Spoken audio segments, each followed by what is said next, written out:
My name is Daphna. I oversee PETA'S animal shelter, which assists animals in underserved areas of southeastern Virginia and northeastern North Carolina. Every year, PETA publicizes its report on the numbers of animals we take in and what becomes of them. And we'd like you to see the whole picture. The suffering of thousands of animals has been prevented, alleviated, or ended, and their lives have been saved or improved, thanks to PETA'S shelter and its field workers. Emily, Jess, Heather, Holly, Kate, Thomas, Ashley, Jenny, Adam, and Chris. Every day and night, in all weather extremes, we answer calls for assistance from some of the poorest communities in this part of the United States, where animals have no one else to help them. I had no idea when I first came to PETA that there are people who keep their companion animals outdoors 24/7 and can't be bothered to provide them with food and water on a regular basis, much less take them to the vet when they're sick, injured, or even dying. We see dogs who are so unloved that they were never even given a name. They spend their entire lives tethered by a heavy chain, some heavier than their own body weight, watching as life passes them by, deprived of companionship, exercise, and respect. We deliver free, sturdy, custom-built dog houses and straw bedding to those who would otherwise go without any protection from the elements. We replace heavy chains with lightweight tie-outs, and we remove tight or makeshift collars, replacing them with comfortable ones.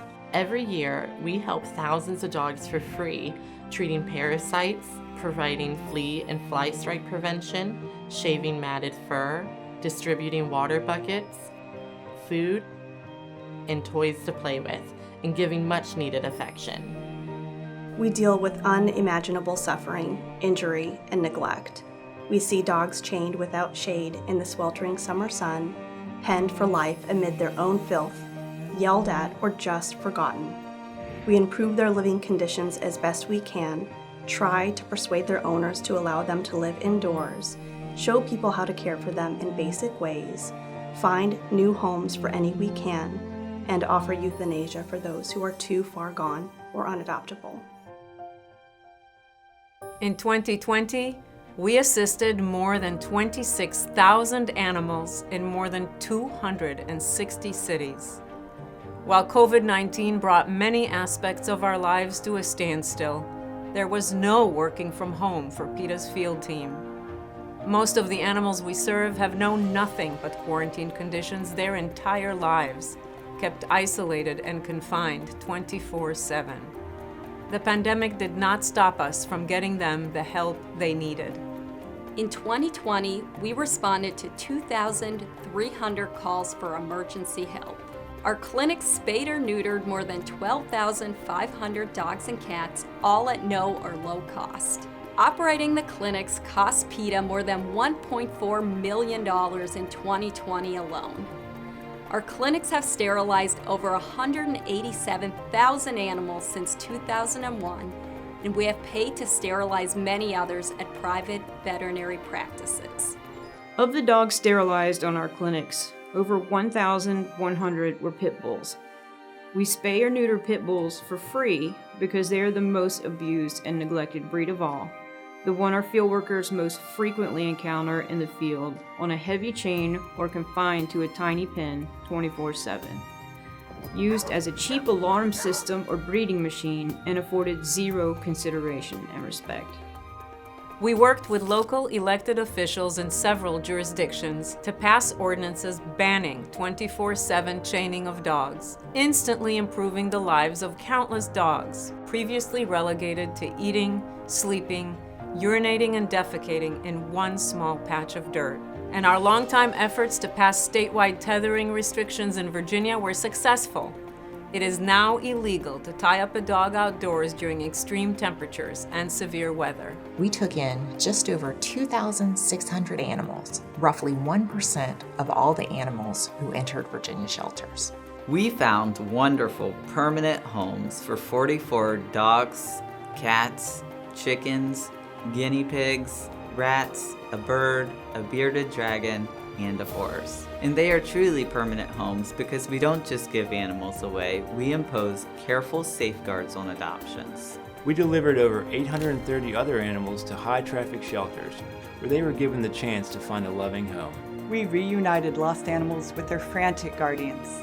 We assisted more than 3,000 indigent families in keeping animals they were about to give up by providing them with food and free medical services, including repairing hernias, performing life-saving surgeries on dogs suffering from dangerous uterine infections, removing tumors, performing drainage surgery for hematomas and infected wounds, and treating ear, skin, and upper respiratory infections. We also subsidize the treatment of hundreds of animals at private veterinary practices. We counseled and helped many people keep their animals by showing them how to cope with behavioral quirks, grooming challenges, house training woes, and more. And we transported more than 800 dogs and cats to and from our clinics free of charge for people who had no transportation. We euthanized 1,763 sick, suffering, dying, feral, aggressive, and otherwise unadoptable animals. Nearly 500 of the animals we euthanized were brought to us by loving guardians desperate to relieve their animal companions suffering from old age, illness, or injury, but unable to afford the high cost of euthanasia. PETA provides this community service, which most other shelters do not, totally free of charge. PETA'S animal shelter never turns away animals regardless of their age, history, breed, physical condition, or temperament. We never put people on a waiting list or charge an admission fee, and our staff is available 24/7, including to respond to after-hours emergencies. PETA often takes in the aggressive or feral animals rejected by other shelters as unadoptable. We serve more than 260 communities, many of which are low income, often filling in for animal shelters that don't take cats in at all, or that have intake policies so restrictive that taxpayers are left with nowhere to turn when they need help. We never want to euthanize an animal simply for being homeless. That's why we go into communities where animals need us the most and work at the root of the homelessness problem, unwanted births. I've devoted my life to helping animals, especially the most broken ones. It breaks my heart, but I know that euthanasia is a necessary part of alleviating suffering and dealing with the horrors created by irresponsible and careless people.